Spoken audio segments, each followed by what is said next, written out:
Hello students, स्वागत है आप सभी लोगों का एक बार फिर से हम लोग के यूट्यूब चैनल क्राफ्टेड क्लास में। बच्चों, आज हम लोग कंप्लीट करेंगे motion in a plane class 11th का projectile motion with angular projection और with angle from the horizontal. ठीक है, मान लीजिए हम लोग के पास एक ऑब्जेक्ट है, हम उसे प्रोजेक्टाइल कर रहे हैं, मीन्स थ्रो कर रहे हैं ग्राउंड से किसी एंगल पे। इट में भी 45 डिग्री, 30 डिग्री, 60 डिग्री, 37 डिग्री। ठीक है, तो हम लोग को ये कंसेप्ट कवर करना है। One of the most important topic है बच्चों ये 11th क्लास के लिए और कॉम्पिटिटिव एग्जाम्स के लिए भी। ठीक है, तो सभी बच्चे ध्यान देंगे, बहुत आसान कंसेप्ट है, ध्यान से सुनिएगा। चलिए बच्चों, हम लोग इसका डायग्राम शुरू करते हैं। और देखिए बच्चों, इसके डायग्राम में ना आपको एक बात का खास ध्यान रखना है। क्या कि सर हमें ना कुछ बेसिक पता होना चाहिए वेक्टर्स का, वो मैं आप लोगों को इसमें समझा दूंगा एक बार जल्दी से। ठीक है, बहुत आसान है। देखिए, अगर मान लीजिए बच्चों कोई भी क्वांटिटी जो वेक्टर नेचर की है, मींस एनी वेक्टर क्वांटिटी, अगर हम लोग बात करें किसी भी वेक्टर क्वांटिटी की, तो आप ध्यान देंगे कि सर वो जो वेक्टर क्वांटिटी है ना, अगर उसे किसी पर्टिकुलर एंगल पे थ्रो किया गया है, वो किसी भी बॉडी पे एक्ट कर रही है किसी पर्टिकुलर एंगल पे, तो उसके दो कंपोनेंट किए जा सकते हैं 2 डायमेंशनल प्लेन के अंदर। ठीक है, किसी भी वेक्टर क्वांटिटी के दो कंपोनेंट किए जा सकते हैं किसी भी 2 डायमेंशनल प्लेन के अंदर। वो कंपोनेंट कौन से हुआ करते हैं? एक साइन कंपोनेंट और एक कॉस कंपोनेंट। ठीक है, तो वही हम लोग यहाँ सबसे पहले इनिशिएट करेंगे। तो मैं मान के चल रहा हूँ बच्चों, हमारे पास ये कोई भी एक 2D प्लेन है। ठीक है, जिसके अंदर हम लोग के पास एक ऑब्जेक्ट है जो मैं आप लोगों को ये शो कर रहा हूँ। ठीक है, मान लीजिए यहाँ इस O पॉइंट पे हमारे पास ये एक ऑब्जेक्ट है। हमने क्या किया, इस ऑब्जेक्ट को थ्रो किया और मैंने इसे थ्रो किया इस डायरेक्शन में इनिशियल u वेलोसिटी से। तो आप देखेंगे कि सर आपका एंगल जो था हॉरिजॉन्टल से, मान लीजिए हम लोग काउंट कर रहे हैं, तो बच्चों ये एंगल हम लोगों ने थीटा काउंट कर लिया। सर हम लोगों का ये एंगल है थीटा। तो अभी आप ध्यान देंगे तो देखिए होने क्या वाला है अभी कि बच्चों ये जो थीटा एंगल है ना, ये 0 से बड़ा होगा और 90 से छोटा हम लोगों ने काउंट कर लिया है। ठीक है, तो अभी आप ध्यान क्या देंगे कि सर ये जो u है इनिशियल वेलोसिटी, इसके दो कंपोनेंट होंगे। एक तो होगा उस एक्सिस के अलोंग जिस एक्सिस से मुझे थीटा गिवन है। ये हम नहीं रटेंगे कि एक्स एक्सिस के अलोंग हमेशा कॉस काउंट करना है, वाई एक्सिस के अलोंग हमेशा साइन काउंट करना है। ये तो बाई चांस एंगल हमें एक्स से गिवन है, इसलिए हम लोगों ने u के दो कंपोनेंट किए जो हमेशा दो होंगे 2D प्लेन में। एक तो होगा उसका कॉस कंपोनेंट और एक उसका साइन कंपोनेंट। ठीक है, तो जो बच्चों इस u का कॉस कंपोनेंट है वो हमने इधर मार्क कर दिया। ठीक है, और हम लोगों ने उस कंपोनेंट का नाम रखा ux। और सर ये किसके बराबर होने वाला है? u cos theta. समझ में आई बच्चों बात अच्छे तरीके से? और एक कंपोनेंट इस u का इस एक्सिस के अलोंग होगा, और बच्चों इस कंपोनेंट का मैं नाम रख रहा हूँ uy। और ये किसके बराबर होने वाला है? u sine theta. Hope so आपको बात ये क्लियर हुई होगी अच्छे तरीके से। ठीक है, देखिए तो सर ये बात तो ना हमें समझ में आ गई अच्छे तरीके से। उसका कारण क्या है? ये जो u ऑब्जेक्ट आपने थ्रो किया है थीटा एंगल पे हॉरिजॉन्टल से, आप देखेगा कि ये हॉरिजॉन्टली भी ट्रैवल कर रहा है एक्स एक्सिस के अलोंग और वर्टिकली भी इसमें डिस्प्लेसमेंट हो रहा है वाई एक्सिस के अलोंग। इसका मतलब पक्का वेलोसिटी का कुछ पार्ट एक्स एक्सिस के अलोंग होगा और कोई पार्ट या कुछ पार्ट जरूर वाई एक्सिस के अलोंग भी होने वाला है। तो हमें पता लग गया सर एक्स एक्सिस के अलोंग जो डिस्टेंस कवर कराने में या रेंज कवर कराने में रिस्पॉन्सिबल है या हॉरिजॉन्टल डिस्टेंस कवर कराने में रिस्पॉन्सिबल है वो u cos थीटा रिस्पॉन्सिबल है। और हाइट अटेंड या गेन कराने के लिए कौन रिस्पॉन्सिबल है? u sine theta. ये बात याद हुई बच्चों अच्छे तरीके से? चलिए फटाफट से आगे बढ़ते हैं। इसके बाद बच्चों हम लोगों ने काउंट कर लिया कि सर ये जो ऑब्जेक्ट हमने थ्रो किया है, ठीक है ना, इसकी इनिशियल वेलोसिटी हम लोगों ने u दी थी। तो सर ये ऑब्जेक्ट ने यहां से इसका पाथ हमने काउंट कर लिया, सर वो इस तरीके से है कुछ। ठीक है, ये ऑब्जेक्ट फाइनली इस पॉइंट पे जाके स्ट्राइक करेगा। ये जो पॉइंट है ना सर, ये पॉइंट हम लोगों ने मान लिया ये मैक्सिमम हाइट का है। जैसे ये हमने O मान लिया, ये पॉइंट हमने A मान लिया, तो ये वाला पॉइंट है बच्चों, मैं बी पॉइंट काउंट कर रहा हूँ। This is for height, maximum height जो इस मोशन के दौरान थीटा एंगल के लिए इसने कवर की है। समझ में आई बात अच्छे से अच्छे? ठीक है, तो ध्यान देंगे बच्चों अभी। और कोई भी एक पॉइंट हम लोग यहाँ मान के चल रहे हैं, देखिए इस पॉइंट का नाम मैंने रख लिया पी। मीन्स हम लोग क्या करेंगे, मैक्सिमम हाइट पे भी डील करेंगे, पी पॉइंट पे भी डील करेंगे, इनिशियल पॉइंट पे हमने समझ ही लिया, और फाइनल पॉइंट पे भी डील करेंगे। ठीक है, तो अभी आप ध्यान दीजिएगा, ये जो पी पॉइंट है बच्चों, ये पी पॉइंट कोई भी पॉइंट है, ठीक है, जो पर्टिकुलर टी टाइम के बाद हुआ है, लेकिन ये कोई स्पेशल पॉइंट नहीं है। जैसे कि ये बी पॉइंट देखिए स्पेशल है, मैक्सिमम हाइट है। ए पॉइंट क्या है, बिल्कुल लास्ट पॉइंट है, और ओ क्या है, बिल्कुल इनिशियल पॉइंट है। तो हम क्या कहेंगे सर, ओ से ए तक की जो डिस्टेंस इसने कवर की है ना, horizontal distance, this is called range. इसे हम लोग रेंज बोलेंगे बच्चों। समझ में आ रही है बात अच्छे से? और यहाँ जो इसने हाइट कवर की है वाई एक्सिस के अलोंग, ये हमने एच से रिप्रेजेंट कर दी। जो इस मोशन के अलोंग जो हाइट कवर की है दैट इज एच। तो हमने क्या माना सर, ये जो पी पॉइंट आपको नजर आ रहा है, इस पी पॉइंट की बड़ी खास बात है क्या, कि सर पी पॉइंट तक आने में इस स्टोन ने एक्स एक्सिस के अलोंग, मीन्स हॉरिजॉन्टली तो एक्स डिस्टेंस कवर किया है और वर्टिकली वाई डिस्टेंस कवर किया है। तो मैं कह सकता हूँ सर इसके जो हम लोग के पास मान लीजिए कोऑर्डिनेट्स जो हैं इसके, वो कोऑर्डिनेट्स हैं एक्स कोमा वाई। याद रहेगी बात अच्छे से? इसके कोऑर्डिनेट्स हैं एक्स कोमा वाई। मतलब क्या हुआ बच्चों, यहाँ से यहाँ तक पी पॉइंट तक जो इसने ये हॉरिजॉन्टल डिस्टेंस कवर की है ये एक्स के बराबर है, और जो इसने वर्टिकल डिस्टेंस कवर की है, मीन्स एग्जैक्टली ओ पॉइंट से हाइट जो कवर की है इसने, वो अभी वाई कवर की है। सर कितना टाइम लगा इसे यहाँ तक आने में?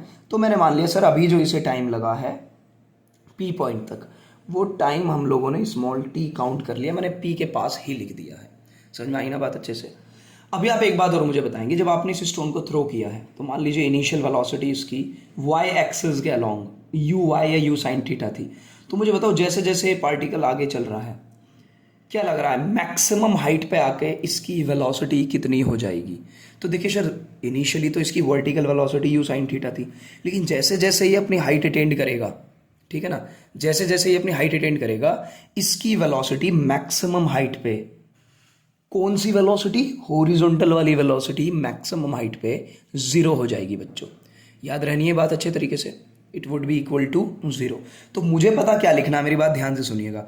मैं मान के चल रहा हूँ सर इस पार्टिकल के पास बी पॉइंट पे जो वेलोसिटी हुई है वो दो होंगी, एक तो यू एक्स वाली और एक यू वाई वाली। तो सबसे पहली बात ध्यान से पता हमें क्या समझनी जरूरी है कि सर वाई एक्सिस के अलोंग इसकी वेलोसिटी 0 क्यों हो गई? क्यों? क्योंकि ग्रेविटी इसका अपोज कर रही है बच्चों। दैट मीन्स वाई एक्सिस के अलोंग एक एक्सेलरेशन है जिसे मैं लिखूंगा ए वाई, जो जी होगा, ये कुछ केस में तो पॉजिटिव होगा और एक केस में नेगेटिव होगा। तो सर ऐसा कौन सा केस है जिसमें ये पॉजिटिव होगा और ऐसा कौन सा केस है जिसमें ये नेगेटिव होगा?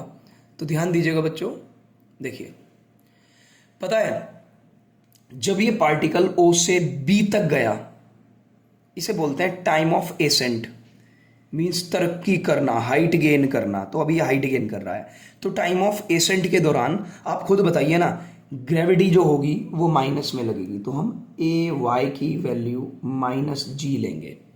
और जब इसकी फाइनल वेलोसिटी मैक्सिमम हाइट पे, कौन से वाली वेलोसिटी, वाई वाली वेलोसिटी 0 हो जाएगी।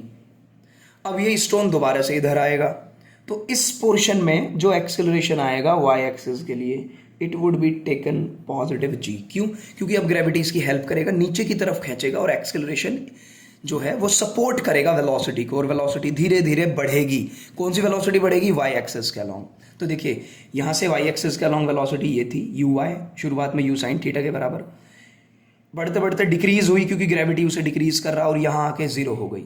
यहाँ से फिर ग्रेविटी ने उसे सपोर्ट करना शुरू किया, तो फाइनली यहाँ वेलोसिटी इस स्पेशल पॉइंट पे जो लास्ट पॉइंट है, तो y की वेलोसिटी इसकी यही होगी u साइन थीटा। जितनी वेलोसिटी से इसने चलना शुरू किया था उतनी ही वेलोसिटी पे फाइनली यहाँ स्ट्राइक करेगा। तो वी वाई तो चलो y एक्सिस तो हमने अच्छे से पढ़ लिया, अब बात करते हैं x एक्सिस के अलोंग। सर आपने ना एक्सेलरेशन y एक्सिस के अलोंग तो बता दिया, अब आप प्लीज़ हमें ये और बता दो कि एक्सेलरेशन एक्स एक्सिस के अलोंग कितना है। तो आप एक बात पे ध्यान देंगे, जब हमने इस स्टोन को थ्रो किया इनिशियली उसकी एक्स एक्सिस की वेलोसिटी थी या वेलोसिटी अलोंग हॉरिजॉन्टल, वो थी यू एक्स या फिर यू कॉस थीटा। तो आप ध्यान देंगे बच्चों, जैसे जैसे आप आगे बढ़ोगे ना, आप मुझे बताओ एक्स एक्सिस के अलोंग कौन अपोज कर रहा है हमारे स्टोन की वेलोसिटी को। तो आपको ध्यान आएगा सर नॉर्मली फ्रिक्शन या एयर रेजिस्टेंस कर सकता है, जो एयर के द्वारा लगाया गया फ्रिक्शन या रेजिस्टेंस है वही तो इसको अपोज कर सकता है, हवा का दबाव। लेकिन हम क्या मान के चलते हैं, ये पत्थर जो है ना इसके लिए एयर का रेजिस्टेंस या हवा का दबाव जीरो है, मींस नेग्लेक्ट कर रहे हैं वो। हमारा स्टोन काफी छोटा है, बहुत बड़ा नहीं है कि एयर उस पर बहुत ज्यादा दबाव लगाएगा, ठीक है। That means sir x axis के अलोंग तो और कोई रेजिस्टेंस तो बचता नहीं है, क्योंकि बॉडी जो है वो एयर में ही ट्रेवल कर रही है। भाई ग्राउंड में ट्रेवल कर रही हो तो ग्राउंड का फ्रिक्शन लगता, तो अभी एयर फ्रिक्शन है और हमने वो नेग्लेक्ट कर दिया है। दैट मीन्स एक्स एक्सिस के अलोंग जो वेलोसिटी होगी वो 110% कांस्टेंट रहेगी और एक्सेलरेशन एक्स एक्सिस के अलोंग जीरो रहेगा। तो ये जो वेलोसिटी है ना बच्चों, पूरे मोशन के दौरान हर एक पॉइंट पे कांस्टेंट रहने वाली है, और तो और मैक्सिमम हाइट पे जहां पे वी वाई जीरो हो गया था, यहां पे अगर मैं ध्यान दूं तो यहां अगर मैं वी एक्स, देखो वी लिखने का क्या मतलब है, वी का मतलब ये इनिशियल थी तो अब ये आगे आ गया तो इसे यू से तो बदलेंगे ना। तो वी वेलोसिटी जो अगर मैं बी पॉइंट पे निकालूं तो बच्चों वो हमारी यू एक्स के बराबर ही रही, और यू एक्स की वैल्यू हमें पता है यू कॉस थीटा। मतलब अगर ये 15 मीटर पर सेकंड थी तो पूरे मोशन के दौरान एक्स एक्सिस वाली वेलोसिटी 15 मीटर पर सेकंड ही रहेगी। याद रहनी है बात अच्छे से। और तो और यहां भी इसकी वेलोसिटी हॉरिजॉन्टल ये यू कॉस थीटा ही रहेगी। अगर हम एग्जांपल ले रहे हैं 15 मीटर पर सेकंड का तो वो सेम रहने वाली है। तो हमें अच्छे से डायग्राम क्लियर हो गया कि सर एग्जैक्टली ये डील कैसे कर रहा है। समझ में आ रही है बात अच्छे से। पी पॉइंट क्या है, कोई भी पॉइंट जिस पे पर्टिकुलर वेलोसिटी हम पता करना चाह रहे हैं, ठीक है बच्चों। तो अभी आप लोग एक बात पे ध्यान देंगे, ध्यान से सुनिएगा सारे बच्चे। देखिए इस पॉइंट पे मैंने इस एरो से, ये जो एरो आपको दिख रहा है अभी, इस एरो से मैं वी एक्स शो कर रहा हूं। तुम्हें पता है सर ये तो यू एक्स के बराबर ही रहने वाली है, और ये एरो से मैं रिप्रेजेंट कर रहा हूं बच्चों वी वाई, और आपको पता है वी वाई हर पॉइंट पे बदल रही है। समझ में आ रही है ना बात अच्छे से। पी पॉइंट की वी वाई कुछ और होगी, थोड़ी सी ज़्यादा होगी बी के मुकाबले, क्योंकि बी पे तो ज़ीरो ही होगी, और पी पॉइंट की वी वाई थोड़ी सी कम होगी ओ पॉइंट के मुकाबले, इनिशियल पॉइंट के रिस्पेक्ट में। याद रहेगी बात अच्छे से। तो मैंने मान लिया किसी भी पॉइंट पे वी एक्स है और किसी भी पॉइंट पे वी वाई है। तो ये डायग्राम में भी आप लोगों को क्लियर होगा बच्चे अच्छे से। चलिए आगे बढ़ते हैं जल्दी से। तो बच्चों अभी इसके अंदर हम लोगों को क्या करना है, प्रॉपरली सारी डेरिवेशंस डील करनी है, ठीक है। जो भी projectile motion with angular projection से हो सकती है, ठीक है ना। सारे बच्चे ध्यान से सुनिएंगे। देखिए तो हम लोगों को ना एक बात तो बड़े अच्छे तरीके से क्लियर हो गई।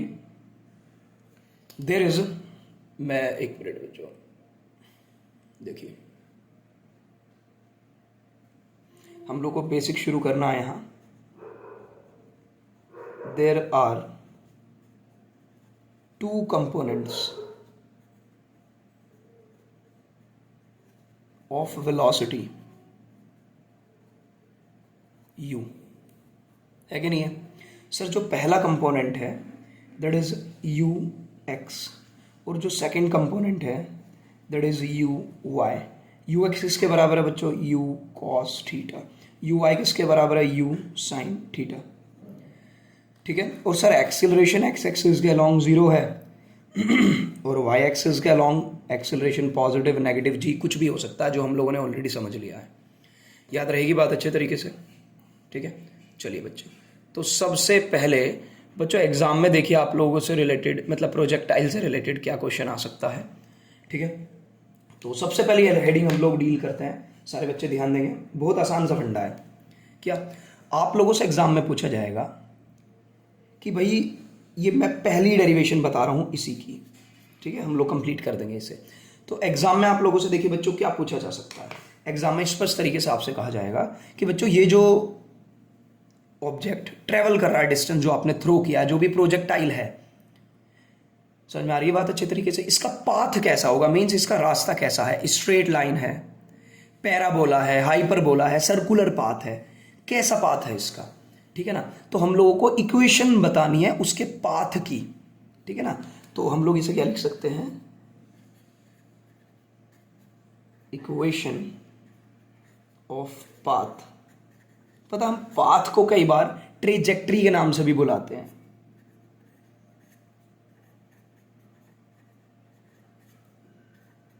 ऑफ ए पार्टिकल या बॉडी, जो भी आप मानना चाहो, जो भी थ्रो किया है,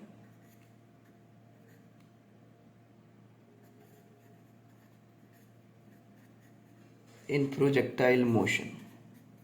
सारे बच्चे ध्यान से सुनेंगे, और हम लोग अभी सिर्फ डील कर रहे हैं ये एंगुलर प्रोजेक्टाइल मोशन। तो मुझे क्या करना है सर, मुझे ना इक्वेशन निकालनी है। क्या निकालनी है बच्चों, मुझे इक्वेशन निकालनी है, ठीक है। इसकी इक्वेशन जज करनी है मुझे कि इसका पाथ कैसा होगा। तो हम लोग ध्यान रखेंगे, जैसे ठीक है ना, स्ट्रेट लाइन की एक इक्वेशन हुआ करती है, वो इक्वेशन देख के हम समझ जाते हैं कि सर इसका मतलब ये पाथ जो है वो स्ट्रेट लाइन है, ठीक है ना। सर्कुलर मोशन की एक इक्वेशन हुआ करती है, पैराबोला हो गया, ठीक है। इन सब की इक्वेशंस हुआ करती हैं। तो बच्चों जब हम लोग इसे डील करना शुरू करेंगे ना, तो देखो कितना आसान है, ध्यान से सुनना। हम एक काम करेंगे, एक बार तो इसको सिर्फ हॉरिजॉन्टल कंपोनेंट डील करेंगे, और एक बार सिर्फ और सिर्फ वर्टिकल कंपोनेंट्स डील करेंगे, ठीक है। तो देखिए, सबसे पहले मैं इसमें आप लोगों को सिर्फ इसके हॉरिजॉन्टल कंपोनेंट के बारे में डील करा दूं। समझ में आ रही है बात अच्छे से? देखिए, तो सर सबसे पहले हम लोग इसमें डील कर रहे हैं हॉरिजॉन्टल कंपोनेंट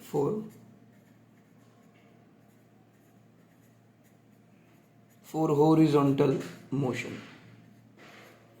अगर मैं हॉरिजॉन्टल मोशन के लिए डील करूं सिर्फ, ठीक है ना, सिर्फ हॉरिजॉन्टल मोशन की अगर मैं बात करूं तो देखिए बच्चों, हम लोग अभी सिर्फ पी पॉइंट तक डील कर रहे हैं, अप टू पी पॉइंट, सिर्फ पी पॉइंट तक डील कर रहे हैं हम लोग। समझ में आ रही है बात अच्छे से? तो देखो पी पॉइंट तक हमें पता है, हाँ सर वेलोसिटी वी एक्स मान ली, एक्स एक्सिस के अलॉन्ग, और वाई वाली वेलोसिटी वी वाई मान ली। समझ में आ रही है ना बात अच्छे तरीके से? तो एक बात ध्यान से सुनिएगा, तो अगर हम फॉर हॉरिजॉन्टल मोशन की बात करें पी पॉइंट तक के लिए, तो देखो यार, हॉरिजॉन्टल मोशन के अलॉन्ग अगर मैं ध्यान दूं, तो आप मुझे एक बात बताओ, क्या कोई एक्सेलरेशन है? जब एक्सेलरेशन है ही नहीं, जीरो है, तो क्या मैं इक्वेशंस ऑफ मोशन यूज करूं, या simple distance equal to speed into time apply कर सकता हूं? हाँ सर, अब तो आप simple distance equal to speed into time apply कर सकते हैं। तो देखिए हमने यहाँ क्या किया, normally distance equal to speed into time cover किया, और पी पॉइंट तक का डिस्टेंस हॉरिजॉन्टली कितना कवर हुआ है, एक्स। तो हम क्या लिखेंगे, distance equals to speed into time. Sir कौन सी स्पीड लेनी है, एक्स एक्सेस वाली स्पीड लेनी है। समझ में आ गई बात अच्छे से? नेक्स्ट लाइन में मैंने लिखा कि सर यू एक्स की वैल्यू तो हमें पता है क्या हुआ करती है, यू कॉस थीटा, इनटू में टी चल रहा है, तो यहां से हम लोगों ने फाइनली टी की वैल्यू निकाल ली, t equal to x over u cos theta. ये बच्चों हमने इक्वेशन नंबर 1 काउंट कर ली। समझ में आई ये बात अच्छे तरीके से? This is our equation number 1, ये हमारी फर्स्ट इक्वेशन है, ठीक है बच्चों। तो इक्वेशन 1 में हमें अच्छे से क्लियर हो गया कि सर हमने सिर्फ हॉरिजॉन्टल मोशन यूज किया है। अब देखिए हम यूज करेंगे वर्टिकल मोशन। सारे बच्चे ध्यान से सुनेंगे, और डायग्राम हमारे सामने होना जरूरी है, ठीक है। तो मैं पेज टर्न कर रहा हूं। तो बच्चों अगर मैं आपसे बात करूं कि अभी सर सेकंड जो हमें डील करना है दैट इज वर्टिकल मोशन, ठीक है ना। तो अभी हमें वर्टिकल मोशन या डायरेक्शन इंक्लूड करनी है।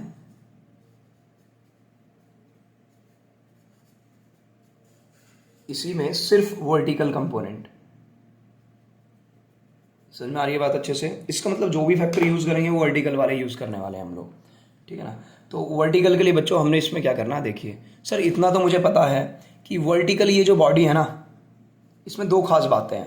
क्या क्या सर? एक तो इसकी वेलोसिटी है u साइन थीटा, मैं क्यों लिख रहा हूँ इधर, क्योंकि अभी डायग्राम नजर नहीं आ रहा, और एक्सेलरेशन अलोंग y एक्सिस जो है, ठीक है ना, वो सर अभी आप माइनस का जी लोगे, क्योंकि p पॉइंट जो है वहां तक अभी एक्सेलरेशन माइनस का जी है। तो बच्चों यहाँ एक्सेलरेशन है, समझ रहे हो? इसका मतलब क्या है सर, मुझे ना यहाँ पे इक्वेशन यूज करनी पड़ेगी, इक्वेशन ऑफ न्यूटन्स लॉज की जो इक्वेशन है हमारे पास, तो उसमें से हम लोग यूज़ कर रहे हैं s equals to u d plus half a t square. लेकिन सर ये सब कुछ जो है ना अभी, ये हम कर रहे हैं सिर्फ वाई एक्सिस के अलॉन्ग। ये डिस्प्लेसमेंट भी वाई वाला लेंगे, वेलोसिटी भी वाई वाली लेंगे, एक्सेलरेशन भी वाई वाला लेंगे। तो बच्चों आप मुझे खुद बताइए ना, पी पॉइंट की अगर मैं बात करूं तो पी पॉइंट तक हॉरिजॉन्टल डायरेक्शन में हमने कितना डिस्प्लेसमेंट कवर किया है। चलिए मैं एक बार ना आप लोगों को डायग्राम दिखा देता हूं, ध्यान से सुनिएगा। देखिए तो सर अगर हम लोग बात करें तो पी पॉइंट तक वर्टिकल डायरेक्शन में हाइट ऑब्टेन कितनी की है, वाई। तो इस बार तुम्हें नहीं लग रहा वर्टिकली डिस्प्लेसमेंट एस वाई की जगह वाई लिखेंगे? हाँ सर, तो हमने बच्चों वो प्रॉपरली ना यहाँ डील कर लिया। तो मैं यहाँ वही कर रहा हूँ, देखिए आप लोगों को डायग्राम आराम से नज़र आ रहा होगा अभी, ठीक है। तो मैंने वही किया कि सर एस वाई की जगह मैं प्रॉपर वाई डिस्प्लेसमेंट लिखूंगा, यू वाई की जगह हम क्या लिखेंगे, यू साइन थीटा इनटू बच्चों टी की वैल्यू हम लोगों ने इक्वेशन 1 में निकाली है, और मैं आप लोगों को शो कर दूं कि टी की वैल्यू हमने इक्वेशन 1 में कितनी निकाली है, नज़र आ रही होगी, x upon you cos theta. तो टी की जगह मैंने वही लिखा, x upon you cos theta. और आप ध्यान से समझोगे तो तुम्हें एक बात पता लगेगी कि सर टाइम दोनों पॉइंट के लिए सेम है, क्योंकि दोनों एक ही पॉइंट तो है तो सेम टाइम लगा होगा। तो हॉरिजॉन्टल मोशन हो या वर्टिकल मोशन हो, टाइम की वैल्यू तो सेम है दोनों के लिए। समझ में आ रही है ना बात अच्छे से? हमने सर टी की वैल्यू भी लिख दी, plus half acceleration along Y axis कितना है, माइनस जी, और टाइम कितना है, स्क्वायर करना उसका, तो x square upon you square cos square theta. उम्मीद है ये बात आप लोगों को अच्छे से क्लियर हुई होगी। अब बच्चों सिर्फ और सिर्फ इसका सॉल्यूशन बचा है यहाँ मेनली मैथमेटिकल फॉर्म में।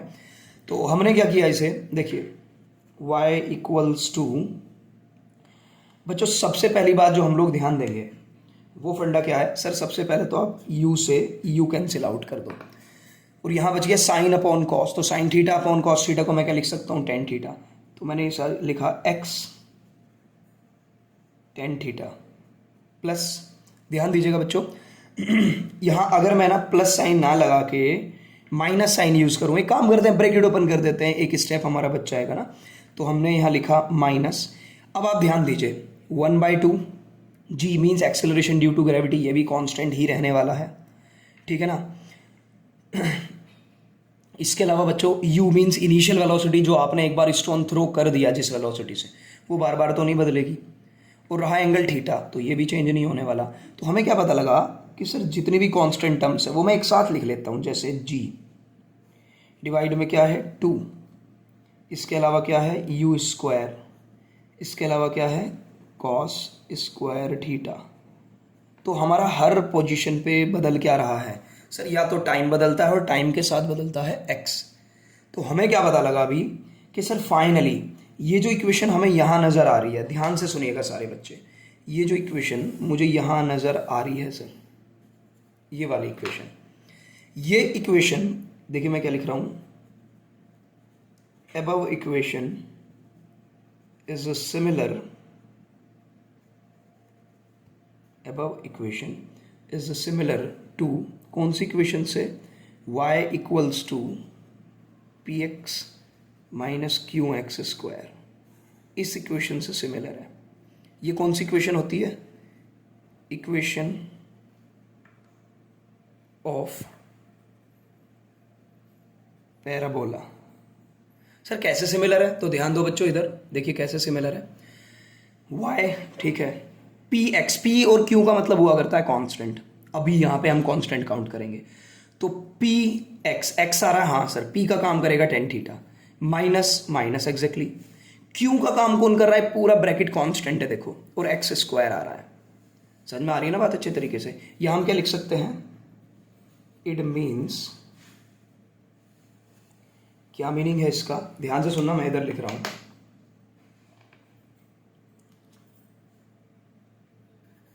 y इज ए फंक्शन, और वो भी कौन सा function, quadratic. y is a quadratic function of x, so path is